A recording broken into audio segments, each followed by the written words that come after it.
দেশ ও জনগণের স্বার্থ রক্ষায় যে কোনো সংকট নিয়ে বিরোধী দলের সাথে সরকার বসতে প্রস্তুত বলে জানিয়েছেন প্রধানমন্ত্রী তারেক রহমান। সংসদে জ্বালানি সংকট নিয়ে আলোচনায় এই কথা বলেন প্রধানমন্ত্রী।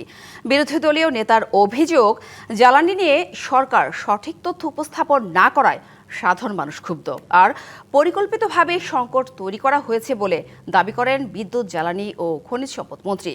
মে মাস পর্যন্ত জ্বালানির পর্যাপ্ত মজুত রয়েছে বলে জানান প্রতিমন্ত্রী। ডেপুটি স্পিকার ব্যারিস্টার কায়সার কামালের সভাপতিত্বে বুধবার রাতে সংসদের বৈঠকে বর্তমান জ্বালানি সংকট নিয়ে বিরোধী দলীয় নেতা ডাক্তার শফিকুর রহমানের দেয়া নোটিশের উপর আলোচনা হয়। এতে প্রধানমন্ত্রী সহ সরকার ও বিরোধী দলের সদস্যরা অংশ নেন। এ সময় বিরোধী দলীয় নেতা অভিযোগ করেন, জ্বালানি নিয়ে সরকার সঠিক তথ্য উপস্থাপন না করায় সাধারণ মানুষ মর্মাহত এবং ক্ষুব্ধ। সংকট নিরসনে সরকারকে সহযোগিতার আশ্বাস দেন তিনি। যে মানুষগুলা দিনের পর দিন, ঘন্টার পর ঘন্টা এই অমানসিক কষ্ট করেছে, তারা কিন্তু বাড়তি ব্যথা পাবে। তারা মনে করবে যে সবাইকে একই কাতারে ফেলে দেওয়া হয়েছে। আর ইনোসেন্ট মানুষগুলাই বেশি, মতলববাজ খুবই কম যারা মানুষকে কষ্ট দিয়েছে। আমি আবারও বলবো, মতলববাজ যেই হোক তাকে যেন ছেড়ে দেওয়া না হয়। আলোচনায় অংশ নিয়ে বিদ্যুৎ, জ্বালানি ও খনিজ সম্পদ মন্ত্রী ইকবাল হাসান মাহমুদ বলেন, সংসদে বিভ্রান্তিকর কোনো তথ্য উপস্থাপনের সুযোগ নেই। এই লাইনটা কি? আপনার সাংবাদিককে অনুরোধ করেছি আমি যে আপনি ইনভেস্টিগেশন করেন, ইনভেস্টিগেশন করে দেখেন যে এই লাইনটা কি সত্যিই প্রয়োজনের, নাকি এই লাইনটা রাইডার ছেড়ে দিয়ে তেল বিক্রি করে তারা বেশি প্রফিট করছে। আসুন জাতীয় ঐক্য গড়ে তুলি এই অবৈধ লাইনের বিরুদ্ধে।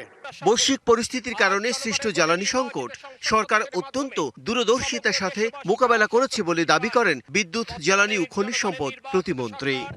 আগামী মে মাস পর্যন্ত জ্বালানি যে চাহিদা সেটি নিশ্চিত করতে সক্ষম হয়েছে।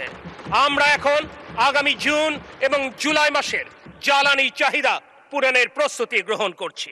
স্বরাষ্ট্রমন্ত্রী সালাউদ্দিন আহমেদ বলেন, জাতীয় সংকট দূর করতে জ্বালানির দাম বাড়ানো হয়েছে।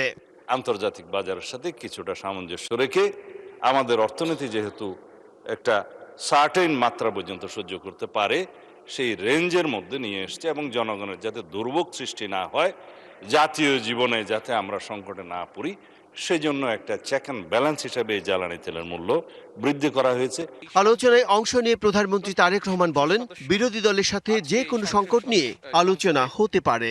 প্রত্যেকটি রাজনৈতিক দল আমরা মনে হয় একটি জায়গায় উপনীত হয়েছি যে আমাদের আর যা কিছু ব্যাপারে মতপার্থক্য থাকুক না কেন, দেশ এবং দেশের মানুষের স্বার্থ রক্ষার ব্যাপারে আমাদের কোনো মতপার্থক্য নেই।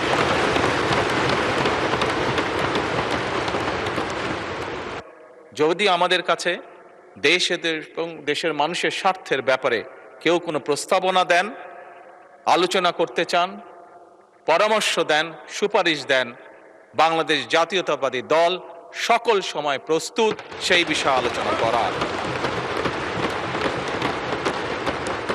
সেটি আমরা যে অবস্থানেই থাকি না কেন, সকল সময় আমরা সেই প্রস্তাব গ্রহণ করতে, সেই প্রস্তাবে আলোচনা করতে আমরা রাজি আছি।